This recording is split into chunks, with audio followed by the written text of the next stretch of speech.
I believe in and try to practice pair programming as much as I can. So I realized if I believe in that, why should I present this alone? So I'm going to invite one person from here to join me on the stage. Who wants to join me? Volunteer. Come on, don't be shy. One person. Anybody? I'll wait until one person volunteers. Who wants to come up here? Don't be afraid. I'm not going to, mess with you. Who wants to come here? Raise your hand. Not a single person? All right, come on over.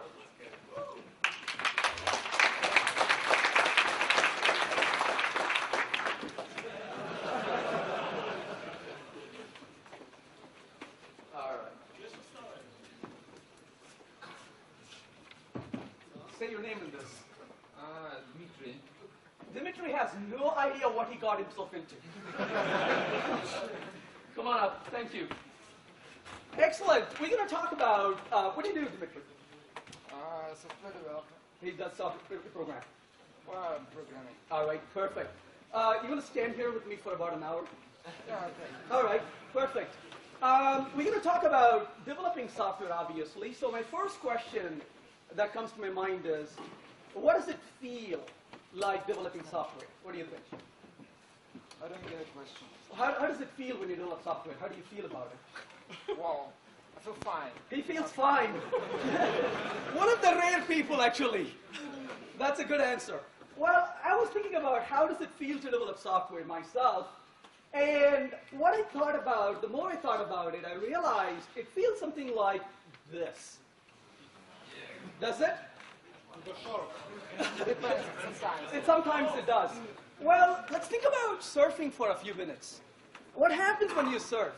Those of you who surf, don't get up in the morning and say, I'm going to have a well-defined surf today.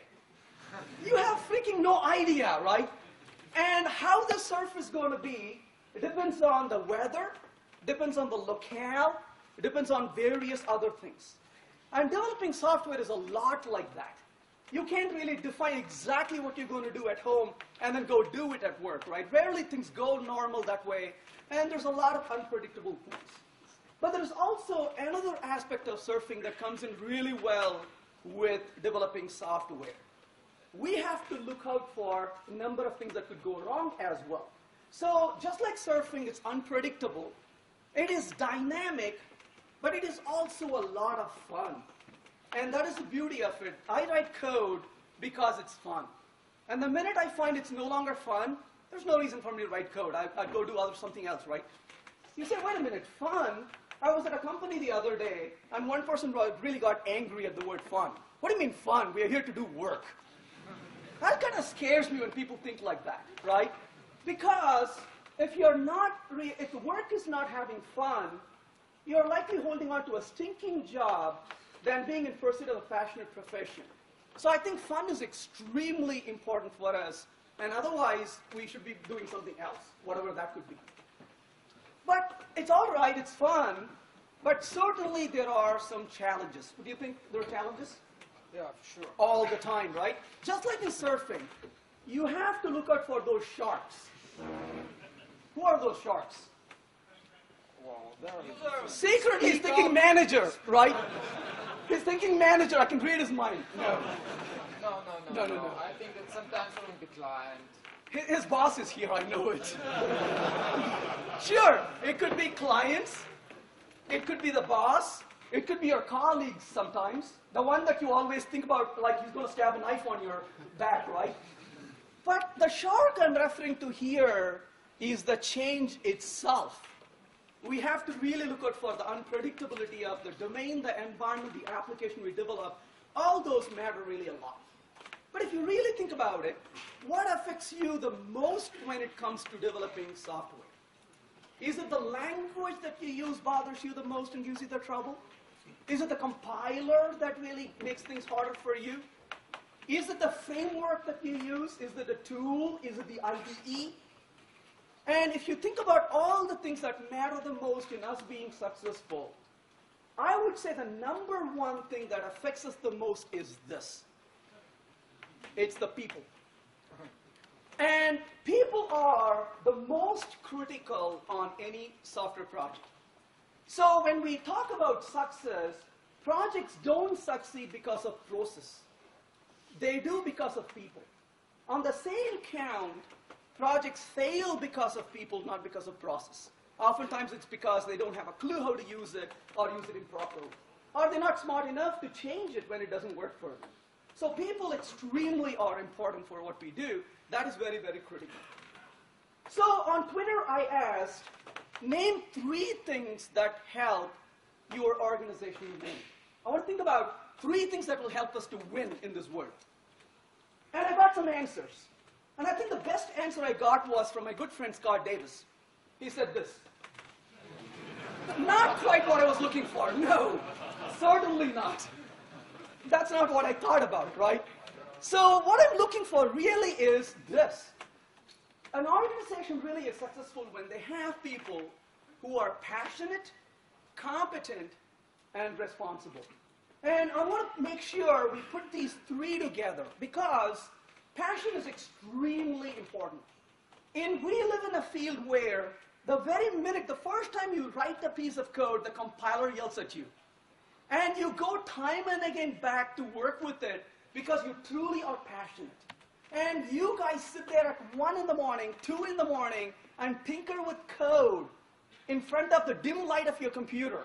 That's because you're passionate, right? My wife would look at me and say, why are you so weird?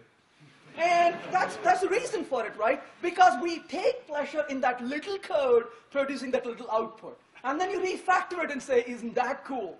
While the spouse sits next to you and says, this guy's really weird. Where did I find him, right? My wife came to me one day and said, I'm so glad I married you. I was like really delighted. I said, really? And she said, because otherwise nobody would have. So, yeah, absolutely, that happens, right? So the passion is really there. But it's not enough if you're passionate because you still have to get your work done. So competency is extremely important as well because passionate people without competency cannot deliver results. But unfortunately, competency alone is not enough also. You need to have responsibility as well to go with it. Because responsibility is what gets you to work on time and lets you really sit there. And he said customers are important too, even though he called them sharks, but they're important too, right? And we need to really help the customers, and that requires responsibility on our part as well. So Robert Shin says, excellence always exists in the presence of errors, but never in the absence of passion. So passion is extremely important, but like I said, that's necessary but not sufficient. We need a little bit more than that as well. But we all have to deal with fallacies when it comes to developing software. I'm sure you have seen your share of that also, Dmitry. You got to deal with all these. You're in a meeting and somebody says something as a fact and you simply nod your head and say, no. That doesn't make any sense, right? But where do fallacies come from? Well, fallacies basically is a mistaken belief, especially one based on unsound argument. Almost every meeting has some of those, right? And we have to deal with fallacies every day. So, but I titled this talk as Pointy-Haired Bosses and Pragmatic Programmers, so this talk cannot continue without making fun of the bosses, obviously. So let's get that out of the way. So I came across this particular comic strip, which was pretty interesting to see. This guy says we need 3 more programmers. And a boss, of course, Pointy-Haired boss says, use agile programming methods. And our player says, well, agile programming doesn't just mean doing more work with fewer people. And of course, the boss is always right. Find me some words that do mean that and ask again. So, but when I talk about pointy-haired bosses and pragmatic programmers in this talk, I'm really not talking about the boss that we report to. What I'm really talking about in this talk is the boss within each of us. Because we serve multiple roles, we make a lot of decisions, and it is our willingness to really make those decisions. So we are our own bosses in a number of different ways, maybe tactical levels, but that's the boss I really am talking about here. Well, where do fallacies come from? Well, if you ask me if there are 2 words I hate the most, those 2 words collectively are that. I really hate best practices. And the reason I hate best practices is because oftentimes people present these as facts, but based on their prior experience with what they may have done in the past. It's like saying, hey, should I jump out of the 3rd floor? Why would you do that? Well, what do I do about the fire? Well, what are you waiting for? So it really is a context that makes a huge difference. But oftentimes when people say, I want best practice, what they're telling you is, please give me a checklist. I can just check off those lists, and I don't have to think. So when you hear best practice, I recommend you run.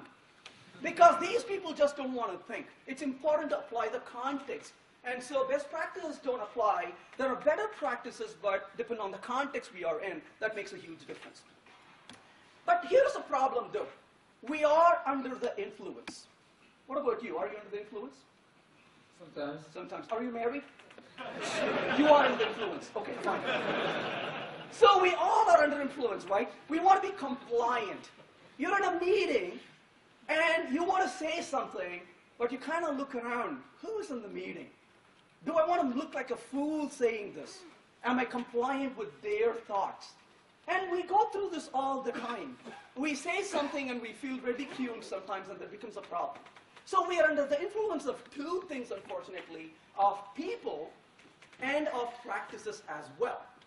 So there's a very strong tendency among us, the human beings, to be compliant and conform to various things, especially people around us. Well, there are some research that's been done around, and we can take a look at some of those. This one here is pretty scary. What I want you to do is to take a look at this little research here. And this was an old research, but it tells us, and take a note about the guy who is trying to be different and see what happens to him. And the people in the room are asked to tell which of these lines are of equal length. And of course, to you, the answer is obvious, right? But let's see what happens.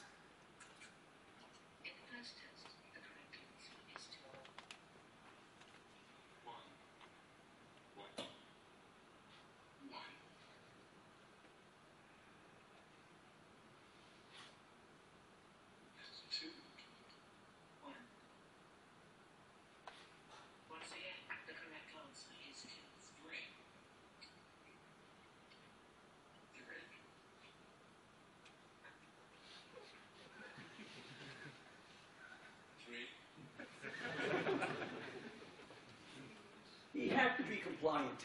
He had to change the answer. How could he be the one person who was right when everybody around him says a different answer? But it actually gets worse.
scary, isn't it? Imagine what happens when you're in that meeting. When you try to convince your team some other technology is better or some other solution is better, and everybody around you says that's not the case. So the question is, are we really doomed? Because if we are so compliant that we have to do whatever everybody else does in our company, are we really doomed? The answer is really not. If we are going to be compliant, that is the human nature, so why not be compliant with intelligent people? So one of the things I would recommend is this old saying, tell me who your friends are, I'll tell you about you. And this is one of the reasons why I think we should hang out with smartest of people. And this is probably one of the things I've done for myself, not by intent, but maybe by accident, is that I do hang out with some of the smartest people in the industry, and I learn continuously from them. And if I'm going to be compliant, I might as well be compliant with people who are really thinking freely. And the fact that you're here today, right, is exactly what that is. You're interacting with people who care about their profession and want to expand their minds. And I think that's the level of compliance that we can afford to. Now, so surround ourselves with smartest people is one way we can deal with that problem. But what about being influenced by practices? We are, right, constantly. Yeah, sure. Absolutely. What are some of the practices you have found to be very interesting and weird? Wow, agile. Who sent him on the stage here? I agree with you, absolutely. Because I fear the word agile these days. Because have you ever walked into a company and asked them what they do and they say we're agile? And I say, I'm so glad we got that out of the way. Let's now talk about what you really do. And as they tell me, I'm like, wow, is that agile? Last time I looked at the book, right? So absolutely, that's fearful. Now, this is the rocket boosters, right? How wide is the rocket booster? That's about 4+ feet long, or wide, right? 4.18 feet. You say, wait a minute, where did that number come from? Why is it 4.18 feet? I'm sorry, I think in feet and meters and all that. So that's a, that's a thought, right? And I'm ignoring your waving there for a reason. And, well, okay, there's a reason for it. The first initial rockets really were built in Utah, and they had to ship them through the mountains. And these mountains, of course, as the train tracks go through the mountains, you can't really have them too wide. Otherwise, you have to break all the mountains, which is expensive. So they said, let the boosters be so that it can be shipped on these railway track. So the size of the booster is decided by the size of the railway track. Awesome. Now the question is, why is the railway track 4+ feet? Well, it turns out some of the people who built the railway system in the US were from England. And those guys knew how to build a railway in England. And the railways in England was that wide. Cool. Why is the railway in England that wide? Well, it turns out way back in time when the Romans, really wrong, back time Romans, they had to have these roads built up. And these roads really were, the rut between the roads were about 4 feet wide. Why was the rut between the roads 4 feet wide? Well, that was contained by the tools they developed, but what did influence those tools? Well, okay, the Roman chariots really, where the distance between the butt of 2 horses was 4.5 feet wide. Now, ladies and gentlemen, this is fantastic. The size of the rocket booster was decided by the butt of the horses. Isn't that amazing? Talk about compliance. But mind you, not any horses, the Roman horses themselves. Isn't that wonderful? So, you can relate to this very quickly. Why do we have a for loop in Java the way it looks like? Because C++ has it. Why does C++ have it? Because C has it. And you can go with this, right? It kind of becomes really troubling when you do that. But we have this representational lock in our profession, and we have to fight really hard to get out of that sometimes. We say we are in a profession where things change very quickly. I don't have a clue what those guys are talking about. When was object-oriented programming created? Just don't be worried about being wrong or right. When do you think OOP was introduced? Throw a year at me. 60s. Yeah, 67. When did most people get excited and OOP became mainstream? 90s. In 90s. If OOP was a human kid, it had a terrible childhood. Nobody cared about it, right? It was like sitting in a dark and said, excuse me, and everybody walked around, nobody really cared. And took it 22 years before somebody said, isn't he cute? When did functional programming come about? Can't be 60s. Long ago, 50s. And we are just about getting excited about it.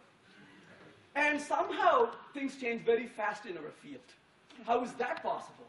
When it takes us 25, 30 years to really accept a certain things. It's the people problem, right, once again. But why? Hey, why is a great question.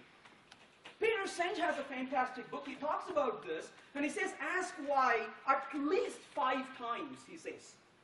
Why? Because the first time you get a lame answer. You push it a little further, and then you get a better answer. He talks about, hey, why is there oil on the floor? Oh, that's because this is leaking. Well, the cleaning crew didn't clean up a job.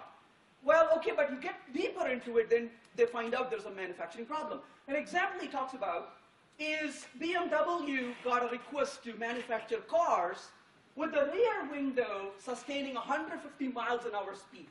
The engineer looks at this and laughs and says, that's kind of stupid. Nobody drives in reverse that fast, not even in New York. So he goes to the boss and says, isn't that stupid? And the boss says, yeah, that's stupid. We want to save money. 30 miles an hour is more than enough to withstand the power. So they ship cars with 30 miles an hour. And when the cars arrive at the destination, they get a call saying, all the cars arrived with the rear window broken. And now they say, why? Because they shipped the car in reverse in the trains. And the train was driving at 150 miles an hour. Oh, sorry, forgot to ask why. So my recommendation is always ask why at least 5 times. The only time I don't ask why is when my wife says, let's go shopping.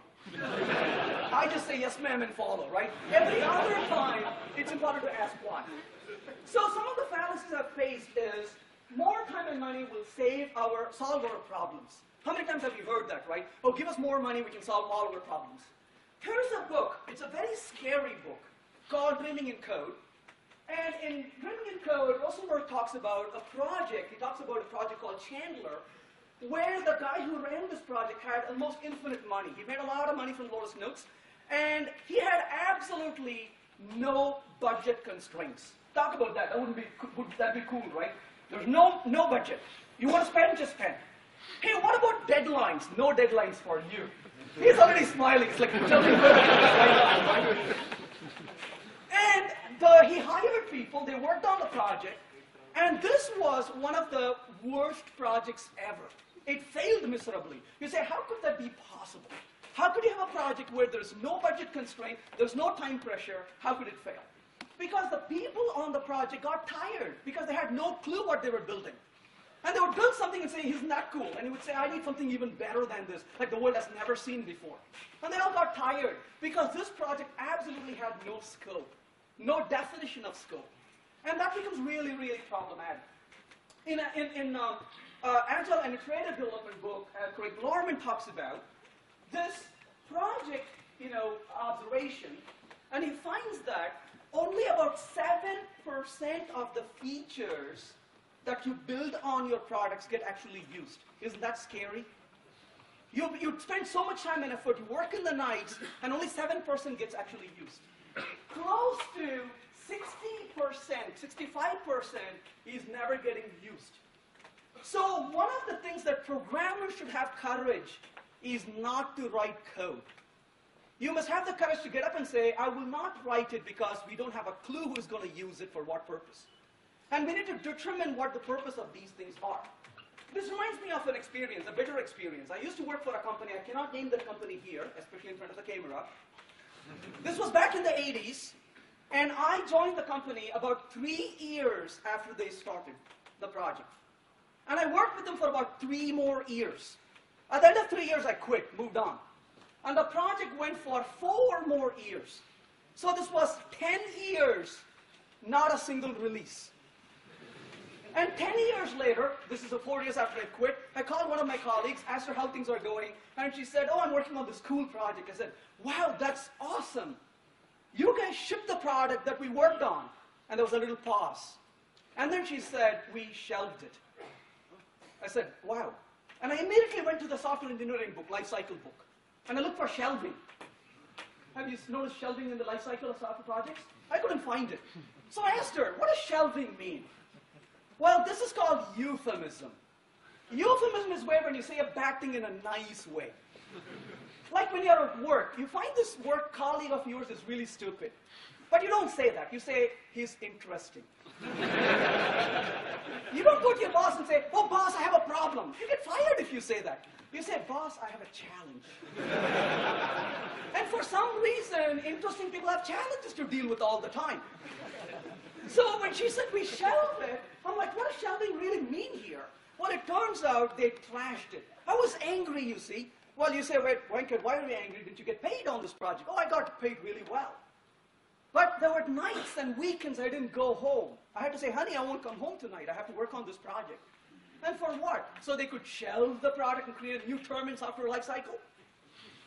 I was unhappy because I would have been happy if they said, Venkat, we won't give you a dime, but we're making a lot of money selling this product.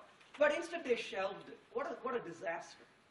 And so it's important for us to release products and make sure people actually use it.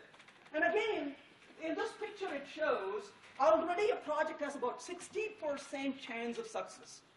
And as time goes on, without any release, it almost comes to a zero at the end of 36 months. I really wish I had this diagram when I first got that job. Because what this diagram shows is, the day I hired, the project was dead on arrival. Had I been smart back then, I would have told them, don't hire me, this is dead already.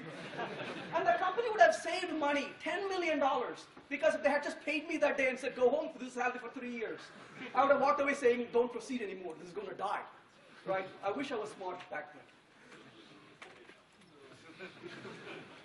But why do we do this? So here's an example, right? Agile is a misleading word, but let's think about why this is important. You start a project and you don't release it for 10 years like this company did. What are you doing? You're burning money continuously. And you're spending money, spending money, spending money. Absolutely, there's no revenue. Tell me, is there an organization that can actually spend money endlessly without any consequence? No organization, except the US government, can do that. But any reasonable organization has to really think about, how do you sustain this? And sustainability is extremely important. So imagine we spend about 6 months, 4 months, whatever, and we try to bring this out. Sure, it's not perfect, doesn't have all the features that we want it to have. And we bring it out, and the company looks at this and say, what the heck have you done? It's like, oops, never mind. We only wasted 6 months doing it, if the clients say that.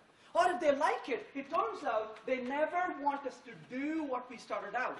And you realize the feature list changes quite a bit as time goes on, and we evolve. We saw that with the Twitter example this morning, right? And did they ever think that it would be so big when they started? And even if they did, how big was it, right? So we have to learn and start incrementally improving and changing things. And this leads to sustainable growth. It really comes down to economics. And if we don't understand the economics of things, everything else is just tinkering with toys, and it doesn't really help our customers. So one of the fallacies I want to talk about also here is, it's got to be good because it's from this large vendor. I can't tell you how many times I start crying in the meetings when I hear this, right? Oh, it's got to be good because. I won't mention any names here, but we always associate with this, oh, it's got to be good because it's from them. There's a fantastic book here called The Paradox of Choice. And in this book, the author talks about how actually more choices damn us. Now, in a free society, you would argue, oh, of course you want freedom of choice. You've got to have several things. He gives an example where they had, jellies or jams in a shelf, and they had about 1 or 2 of them, and the sales was moderately good. And the vendor says, the grocery store decided they're going to have that replaced with 30 different varieties. And the sales just went down because people walked in and they got confused. They just didn't know what to do. Now, this is very normal and familiar to us, right? If I ask you, how do you do this in Java, there'll be 20 answers to that question. Because in Java, we can never pick one solution that works. We always have to have 7 different solutions to play with, and then we can't really figure out which one is better, right? So this happens a lot of times. So as this example shows, I would like to buy a Vista, please. This is when Vista was shipped, right? And our friendly customer representative here says, no problem, which one would you like? Of course, now we have a paradox of choice. And the guy goes on to give a list of Vista available. And the list goes on, by the way. Would you like a Vista Home Basic Edition, Home Premium Upgrade, the upgrade version, the Enterprise upgrade, the system builders? And of course, finally, our friendly customer says, which one do you recommend? He says Mac OS. It becomes really hard for people to select certain things. Eclipse. How many of you use Eclipse? All right, keep your hand up for a minute. Would you keep your hand up if you would pay $500 to use it? 2 hands, 3 hands up. Using a software because it's free is like getting into arranged marriage for the sake of money. Where's the real passion and love? So I believe I care a lot about tools I use. I don't mind paying for tools if they make me productive. What I cannot afford to do is waste my time on tools that really damn me twice. So why do things get so complex? That's another question to think about. It's partly your fault. It's like I knew coming in here. It's all of our fault, by the way. You're like, hey, wait a minute. Where's Gregor's here, right? We didn't come to the conference to be blamed. What's going on here, right? Well, yeah, we have to take the blame. The reason for that is, I want to call this the Moldy Colossus problem. You're at work, and somebody tells you, hey, how do I really solve this problem? Oh, I use XYZ library for that. You're like, really? Is it good? Oh, it's really good. What do you do immediately? You immediately Google for it, you go to XYZ library, and you look at it, and you say, yeah, it looks like reasonable. It seems to be, doing what I want. And you say, hey, wait a minute. They haven't updated the library in 3 years. Now you say, I don't want to use it. Why not? Because the bits are not warm. You don't want to use the product which has not been updated in 3 years. Hey, but it's good, it solved my problem. Oh no, I want the flashy new thing. If it has the update in the past 20 days, I'll touch it. So what do vendors do? They release a product that works, solves the problem, and then they say, oh my God, Dimitri will not use it next week. I got to change it. So what do? Let me fix it a little bit, enhance it. Well, you can only do so much enhancement to what the original intent was. And eventually, it just builds mold on it. And eventually, you look at it and say, that is a product that they updated last week, but man, it's so darn complex. And why do products become complex? Because of you. Because you don't want to use it because it is good, you want it to constantly change as well. So we all are part of this. We lead to the Moldy Colossus problem as well. The other reason why things become complex is design by committee sucks. Most of the time. Think about this for a minute, right? Here is Constantine's words. A camel is a horse designed by committee. Think about this for a second. And the most you ask yourself, why did EJB 1.2 suck so bad? Because at that time, there was absolutely no need for it. And the committee got together and said, Microsoft has a 3-letter acronym, we have to have one too. And so they kind of created one. And everybody in the world had to do it. I was at a client side, I remember this very clearly. I was at the client side, and one of the guys in the team said, oh, we're going to use EJB. I said, what are you guys doing? He said, that's not important, but we're using EJB. And I insisted, tell me what you're doing. And he explained it. I said, I'm sorry, but I don't understand. All you need is a simple servlet. Why would you need EJB?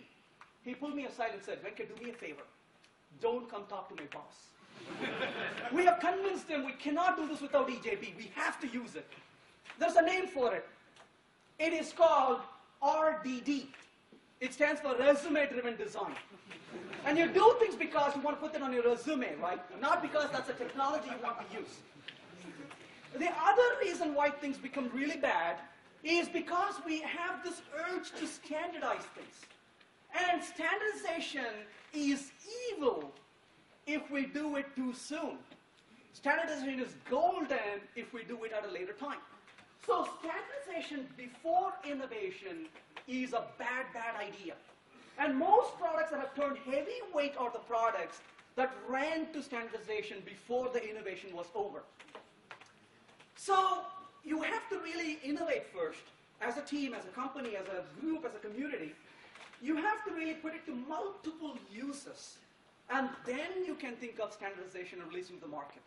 You say, wait a second, is that even possible? Would anybody sane do it? Oh, absolutely yes. One of them is a great example, which is Rails. You say, but that's a Rails stock. Well, not really, because there's another company which has done this also, Spring. And a great example of these two is, they never sat in a meeting room and said, let's create a standard today. Don't have a clue what it'll do, but let's create a standard. Instead, they went around solving real problems with simple solutions, and they eventually succeeded. And once they tried several times and refactored over and over, then a standard emerged out of them. But on the same token, I also fear, by the way, I have a lot of goodwill to these teams and organizations, but I also fear that they are subject to the Moldy Colossus problem as well. And we're going to ask them to continue to evolve it. And so my observation is, the framework that's your darling today is the one you're going to hate in 3 years. And so it's important for us to be vigilant about this, because nothing is going to stay, simple for a long time. It's very hard. The next thing I want to talk about here, a fallacy that I come across quite often, is dynamic languages are unsafe. Every time I hear this, I want to bang my head against the wall. Because the guy who told me this very convincingly was my previous past. I hated that Venkat. Because he said, oh, dynamic languages suck, you've got to use static languages. And now I'm like, wow, is that really true? I was so convinced about it a few years ago, by the way. But there were reasons, though. Those were the times I coded and didn't think about good practices. Test-driven development was not something I embraced at the time. So the way I write code today is very different, but I realize that these languages give us a great amount of advantage compared to what a static type language could give in a number of different ways. But here's a word from the captain of Titanic. He says, I cannot imagine any condition which could cause a ship to founder. I cannot conceive of any vital disaster happening to this ship. He says modern shipbuilding has gone beyond that. Well, this year is the 100th anniversary of what happened to that ship. So a lot of times I see Java programming like that. I talk about this in my Programming Groovy book. People often confuse and induce fear in themselves and others about static typing and weak typing and dynamic typing and strong typing. But they are orthogonal to each other. If you think about strong typing versus static typing, static versus dynamic is about type verification at compile time, the way I see it. Strong versus weak is whether the type system will be even verified at all. If you look at a language like Java for a minute, Java is a statically typed language because the compiler sits there and says, no, you don't want to do that. But if you get past the compiler, using any means you want to, at runtime, it verifies the type, and you'll get a class cast exception. So Java is statically typed and strongly typed. On the other hand, languages like Groovy and Ruby are dynamically typed. Either they don't have a compiler, or the compiler is extremely lenient. But if you get past the compilation phase, then at runtime, the verification happens as well. And you will get those exceptions saying, sorry, that's not a valid type, I cannot let you proceed. So these are dynamically typed, but also strongly typed. Sure, you don't get the advantage of the compile time, but you get the benefit at the runtime. But if you look at languages like, well, we won't name the language on the left side. Those that will remain unnamed, those are dynamic and weak. But a great example where static typing alone is not sufficient is C++. So, have you programmed in C++? Well, a little. I understand. Nobody wants to admit that in public these days.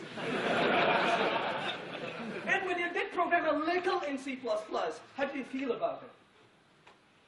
Well, it was long ago, and it was hard time for me. It was hard time. He was young and he needed the money. So, what happens in C++ if you take an object and cast it to a wrong type and then call a method on it? What's going to happen? That's the right answer, by the way. You don't have a clue. This is one of the reasons why true C++ programmers are so excited to go to work. Honey, what's the rush? I want to see what this code does today. Because I have no freaking idea sitting over here, right? So that is an example of a static typing, but once you get past the compiler, all bets are off. You don't have a clue what this is going to do. But dynamic languages are not like that, at least not all of them. And one of the biggest benefits is we're running it on the JVM. So compilers are useful. I don't want to discount it. But I find that it's often overrated. It cannot provide absolute safety. If you're interested, look at crashes that's happened, like Ariane 5 aircraft that destroyed in 40 seconds after liftoff. And there are examples like that. Static doesn't mean it's better. It is just that it's different. And it takes a lot of discipline for us to really win, no matter which language and things we use. Ken talked about this earlier, putting you on the spot. What is 2.0 minus 1.1? It depends. This is a very hard way to work with. It doesn't depend. It should be 0.9, isn't it? Would you agree? 0.9, right? It should be. Let's ask Java, very politely. Java, please help us here. So here's Java, and we'll say, Java, tell us 2.0 minus 1.1. Very simple question, right? 0.8999999. Like how much we go. And you kind of wonder, like, really? Why is it 0.89999? How does it make you feel when you're writing code to solve real problems? And you're dealing with this kind of floating point inaccuracy. In the meantime, while we are still trying to figure out, let's go to our friendly neighbor here, Groovy, obviously, and say, Groovy, what's 2.0 minus 1.1? This is Groovy, obviously, right? Damn, how did Groovy know that? And guess what? Groovy and Java both run on the JVM. How could they be running on the same JVM and produce different results? So let's kind of feed Groovy a little bit and say, hello friend, tell me what you're doing. So be nice to Groovy here. Groovy, please tell us. Class. And Groovy reveals its secret, right? What does it say? It says, I'll lower the font here so you can see it. It says it's using a big decimal. Look at the smile on his face. He's like, yes, I can fix all my problems in Java now. So let's go back to Java for a second and say, Java, I found the real answer to this question. New big decimal. Oh, what do I say here? 2.0. Dot subtract. Oh, what is the method here? Oh.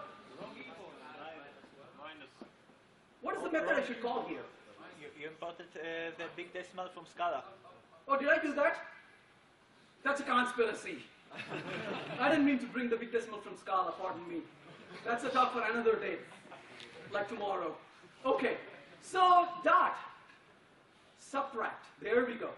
New big decimal, 1.0. I know, you guys are, fine. Before I run this code, I want to ask you one small question. How old is Java? 15, somebody said. Do you remember when you were 15? Let me rephrase the question. Do your parents want to remember when you were 15? How did that feel? I have a teenager at home, by the way. Things kind of become weird when somebody becomes a teenager. Would you agree? So be kind to Java. It's a teenager.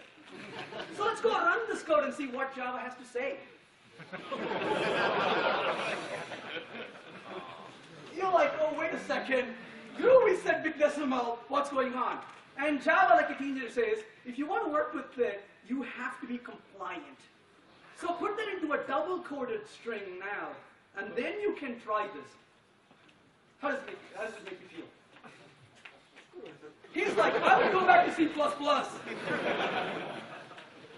It gets worse, actually, by the way, much worse than that. What about static typing? Oh, Java has static typing. We can have the compiler verify things for us. That's awesome. Let's try that one more time. let's go ahead and say, hey, Java, do me a favor.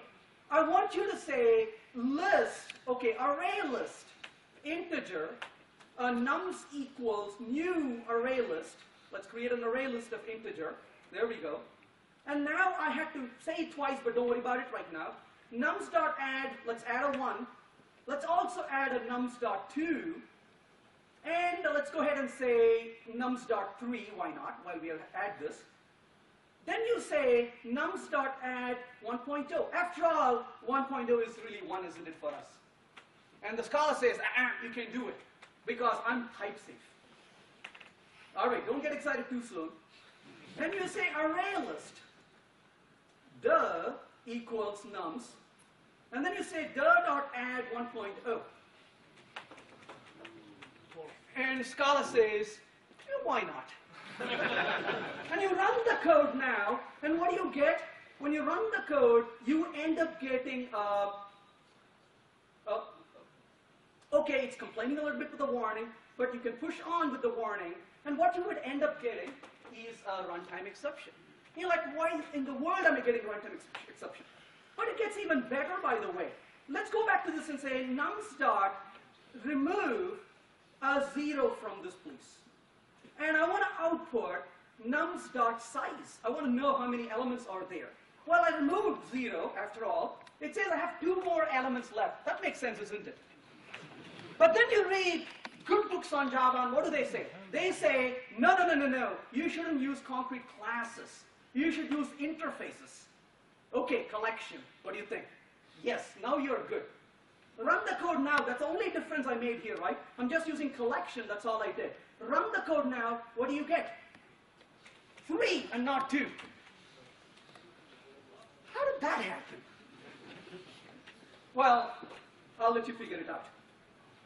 So, in the meantime, you go back to language like Scala, and you say val nums equals new array list, let's say java dot util dot array list of integer, and now I want to say nums dot add 1.0, like you just want to add it, and you get a compilation error in a language like Scala, because Scala enforces type safety as well, but does it remarkably well. So it's not just about static typing alone, but a lot of languages that do provide static typing really don't do a good job. So here's what I understood about Java's type safety.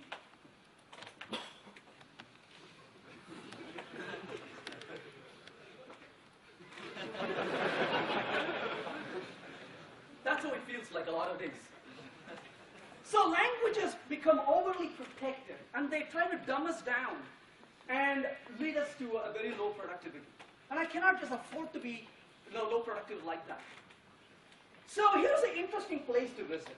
This is a few miles away from my house in Colorado. And this is a beautiful, beautiful country, by the way. And there's this beautiful thing called the Royal Gorge Bridge. Absolutely spectacular when you go there, by the way. You should if you get a chance. And you can actually take a little train or something and come down all the way. And this, by the way, there's a bridge that goes across.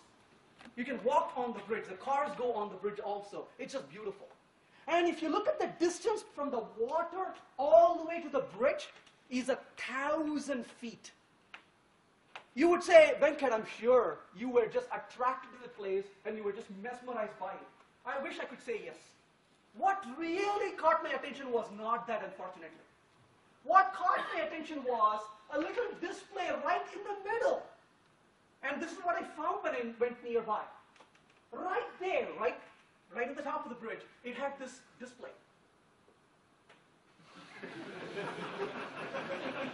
And I looked and said, really? I'm on the bridge.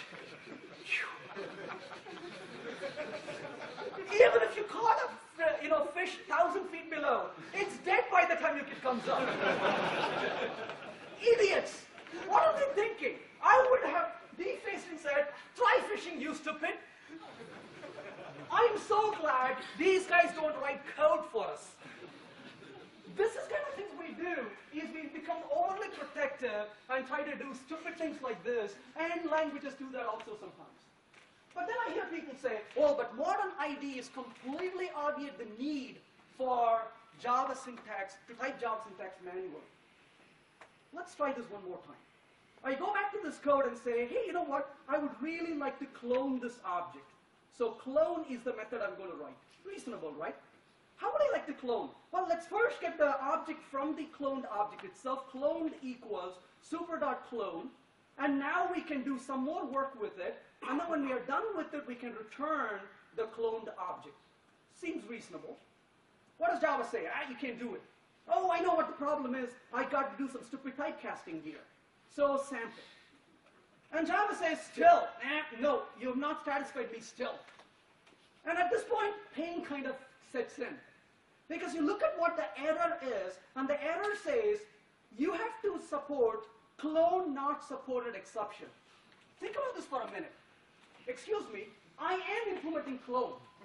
Why am I throwing a clone not supported exception? Does it make sense? The one thing you should never do is argue with the Java compiler. You just put it there and you walk away. So this is one thing I noticed the other day. When I program in Java, I work for the compiler. The compiler threatens me. You do this otherwise. Like, fine, fine. And we get to this so quickly, IDE is kind of, you click on it, bam, it's done. And then you look at the code 2 days later, and all these empty catch blocks in the code. How does it make you feel? You cannot tell programmers what to do because they're intelligent people. When you force them to do something, they'll say, let me show you who's in power, and puts empty catch block. Or worse, they create IDEs that put empty catch blocks, right? So we need languages that treat us intelligently. That's very important. So if you go with languages like that, you would have to really write code which makes absolutely no sense. Dimitri, how does it make you feel? I'm used. He's used to it. That's how it makes me feel. Like hitting myself in the head, right? So here's the question I want you to ask. What do you want to do at work? When you go to work in the morning, what do you want to do at work? Do you want to just get your work done? Or do you want to pull out stunts and come back and say, shh, that language is a monster, but I took care of it?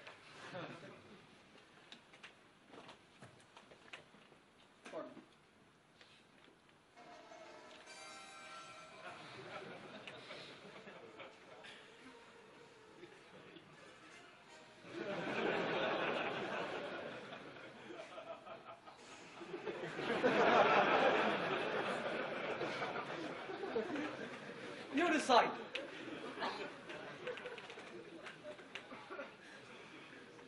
So my good friend Neil Ford says, I would rather write Groovy code in VI than Java code in IDEA. And I'm sure he would say Emacs as well to that. And Stuart Hammond has a wonderful blog about this. High ceremony code damns you twice. It is hard to maintain, and it needs more maintenance as well. So it's important for us to really go towards languages that don't ask us to do stupid things and remove the ceremony. Einstein said, great ideas often receive violent opposition from mediocre minds. And we have to deal with that constantly as we write code and do things. So my recommendation is this. Don't fear. Because we are all fearful at some point or the other. We want to be compliant. We don't want to say something that's totally off what everybody else thinks. But one of the ways to contend with this problem is to really try new things. Every day we should go out and do something completely different from what we know, what we have done. And we have to make mistakes. And we have to push the boundaries. But making mistakes is so important.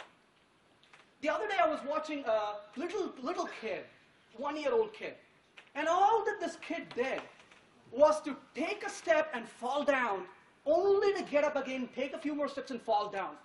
And the kid never sat back and said, I will never walk. And yet we programmers look at the Scala code and say, oh my God, that's not for me.